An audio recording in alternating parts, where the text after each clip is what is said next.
What is going on, guys? Welcome back to another video. I'm finally here to bring you the craft show review video that you guys have been waiting for and I've been waiting to make, and I have something to break to you. I will have to break this into 3 separate videos because, you know, small YouTuber channel, and once I can actually make longer content, then I will be able to make more, you know, review videos that are all in one.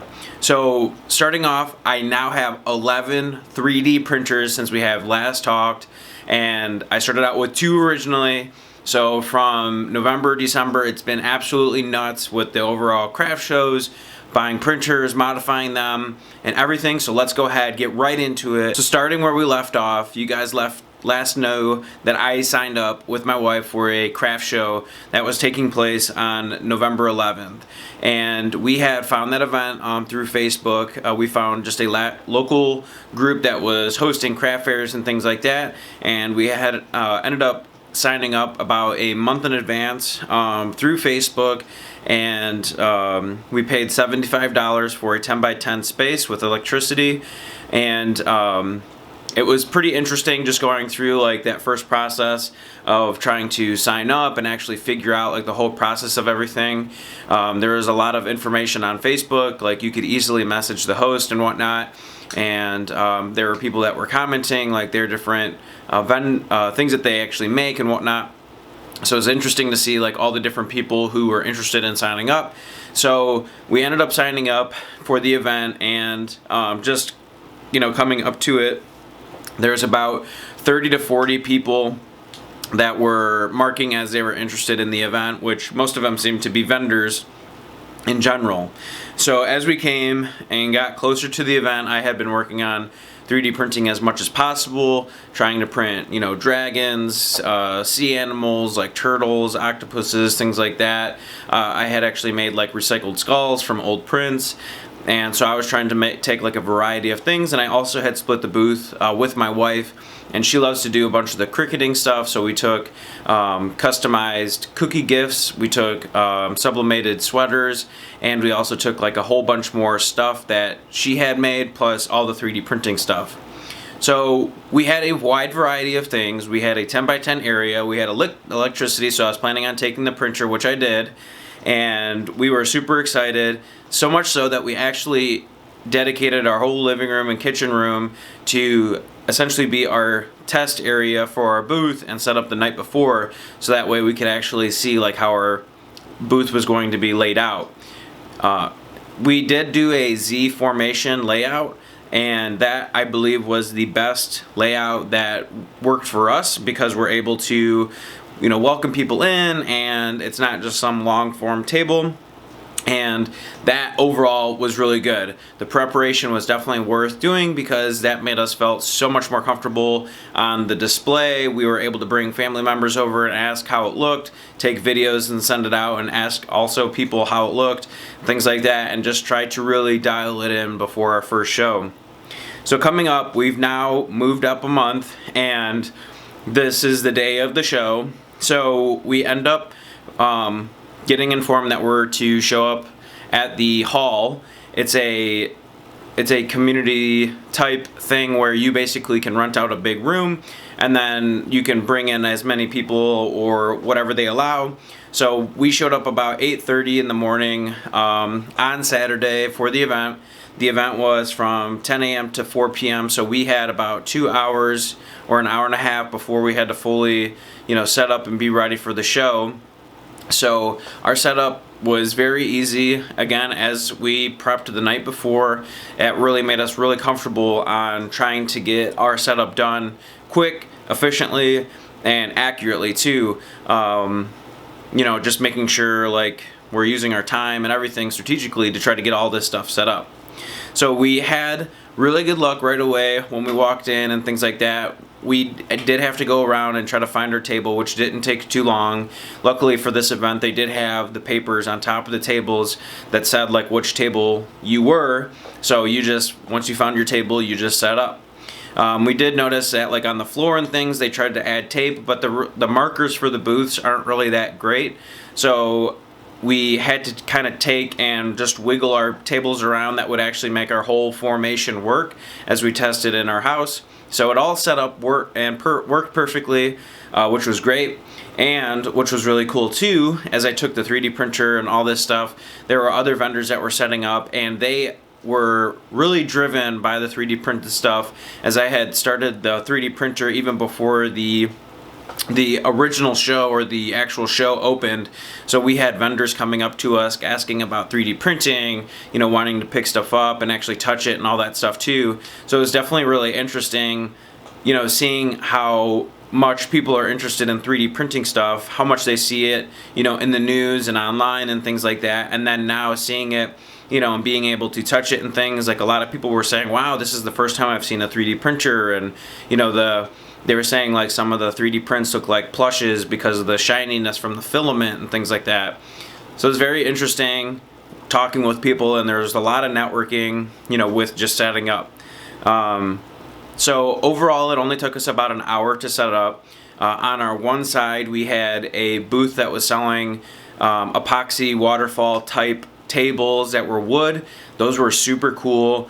The guy had all these engraved like charcuterie boards, cutting boards, and a whole bunch of stuff, which was super awesome. We had a lady right across from us who was doing, she had like handmade jewelry and things like that. There was another vendor that was kind of kitty corner from us who was doing permanent jewelry, which my wife and I actually both got, and she was awesome.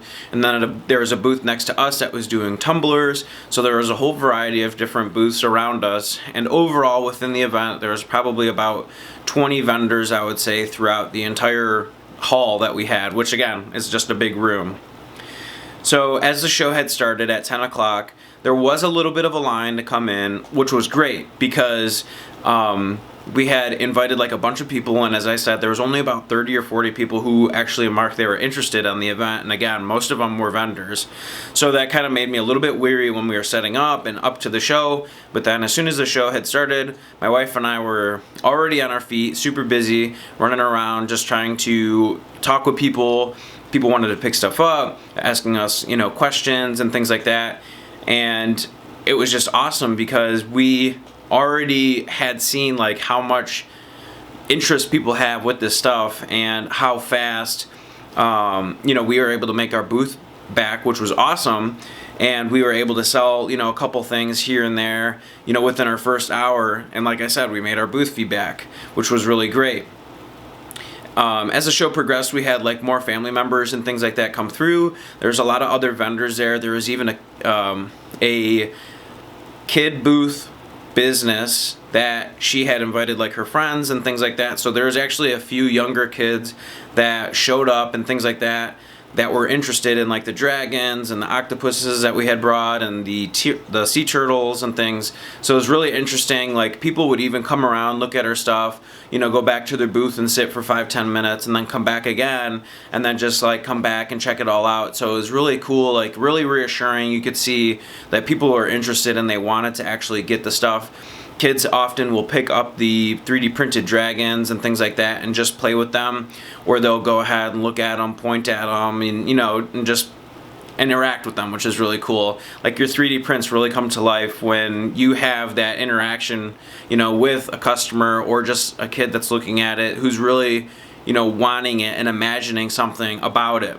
So it's really reassuring, and it's really cool just being a part of that little moment for the customer, a kid, anything, because people just make emotional connections to the things that you have, and it's really just cool and awesome to be a part of that moment. And then, you know, being me who printed it and things like that, you know, just, you know, networking with that person and things.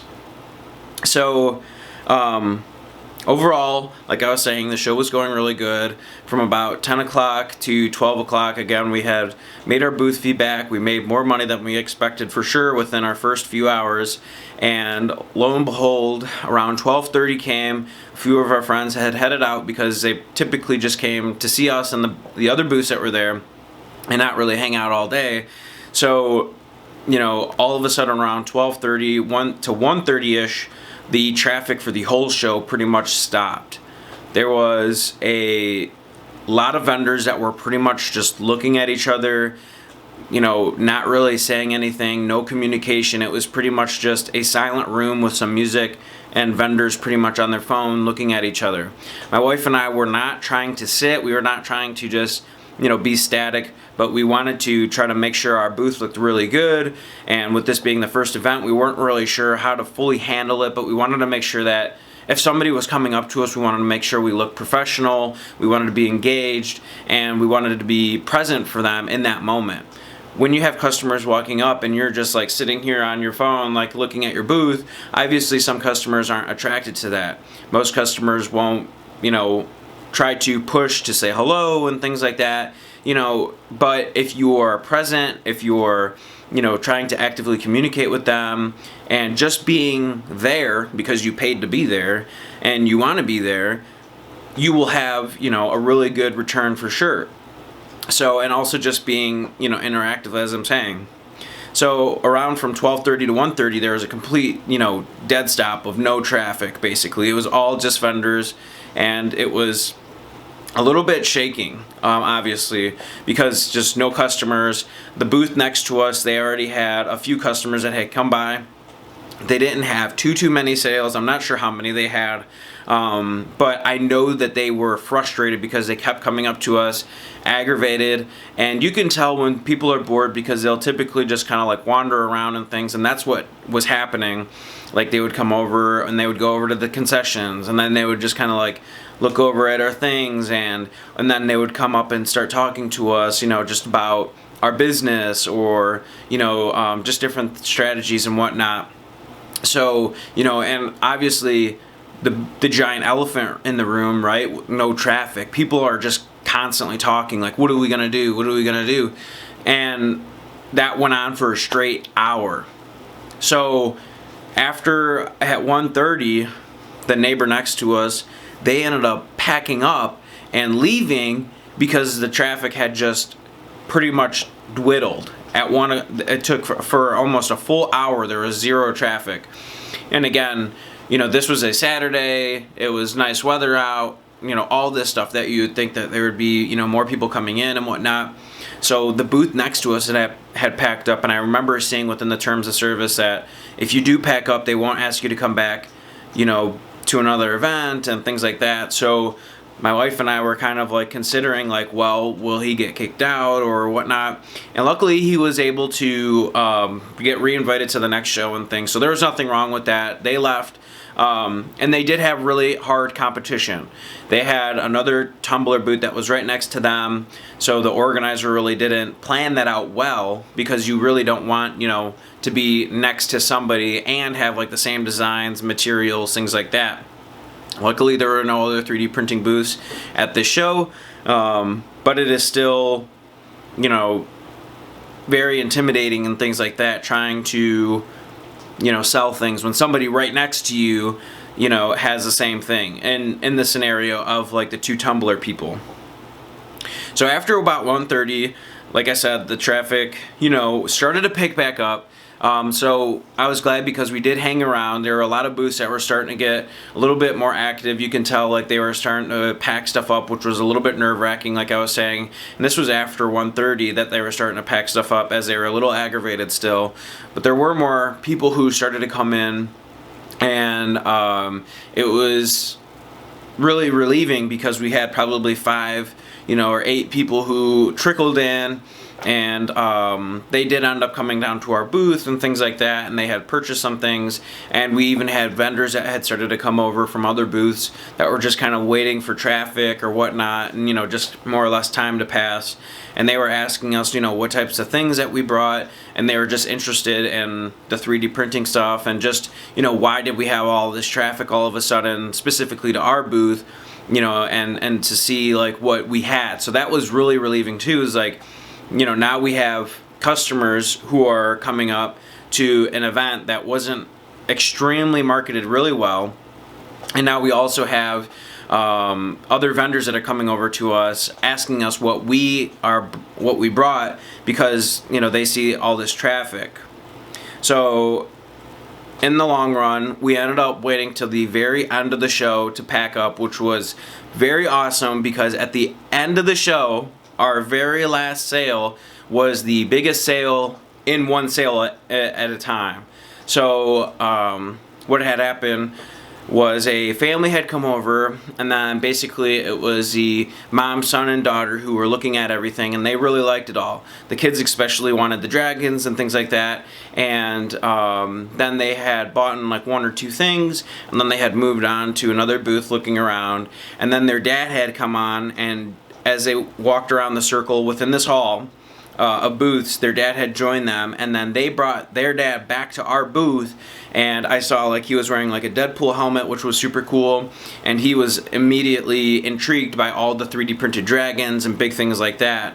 So the kids were also super, you know, excited about all the things they wanted. They were telling like their mom they wanted their certain things, but their mom didn't buy it right away, so now like their dad was gonna buy it, and that's what happened. They ended up buying 3 big dragons, and then they also had bought in a few keychains and little other like lizards and things. So it was really relieving to stay to the end, you know, because if we would have packed up early, like a lot of our other booths were around us, you know, we might have missed out on that sale. Also, there's things like, you know, people who are just sporadically driving by and they see an event and they're like, let's just swing in. They have no idea what time it started, what time it's end, and all that stuff. So make sure you stay to the end of the event because it's definitely worth it.